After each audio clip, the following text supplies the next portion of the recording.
I'm gonna teach you how to use Chelsea in FIFA 21 with the 3-4-3 formation and also with their newest player Romelu Lukaku. And now let's just get started. Let's go. Okay, so now I'm gonna explain about the tactics and these are the players that I'm actually going to use. And you have Lukaku right here as the striker. I saw Chelsea play against Arsenal yesterday and Lukaku is doing a pretty good job, even though he's playing very differently than when he played for Inter. To be honest, he's much more goal scoring minded in Chelsea than in Inter actually. But first of all, I'm gonna explain about the team first and then we'll go to Lukaku. So this is the formation that I'm going to use. And for the formation, it's going to be 3-4-2-1. It's just the same as 3-4-3. Let's go to the tactics. For the defensive style balance with 5 bars, depth 7 bars. The reason why I put the defensive style on balance because Chelsea can play all kinds of defensive style. They can press the opponents high up and they can actually also park the bus, which is a very nice thing to do, to have best of both worlds. When Chelsea is playing against a much weaker team, they tend to pressing the opponents very high up aggressively. But if they are playing against a very strong team, for example, let's say Manchester City,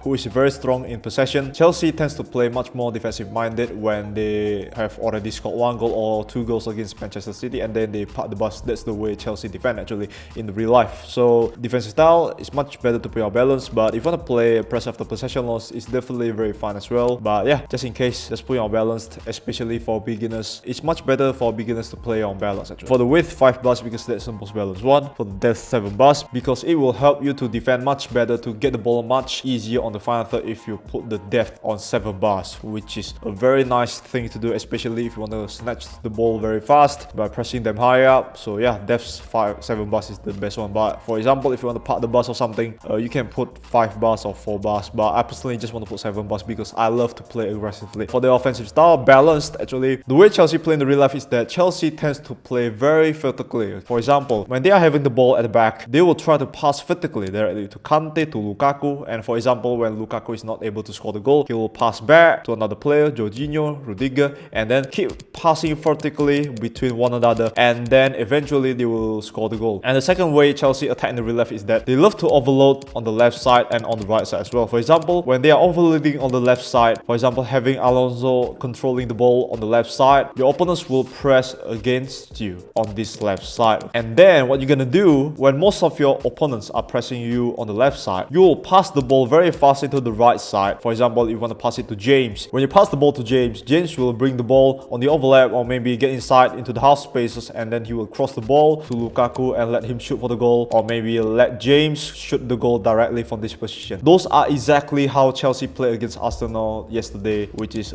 resulting in Lukaku getting the goal and Reece James giving the assist to Lukaku and scoring the goal as well. For the width, 5 bars because that's the most balanced one. Placing box, 5 bars because that's the most balanced one as well. For the corners, it's up to you. 1, 2, 3, it's up to you. Free kicks, 1, 2, 3, it's up to you as well. For the roles, these are the roles, not really important anyway. For the instructions, let's go. For Mendy, come for crosses. That's it actually for the keeper.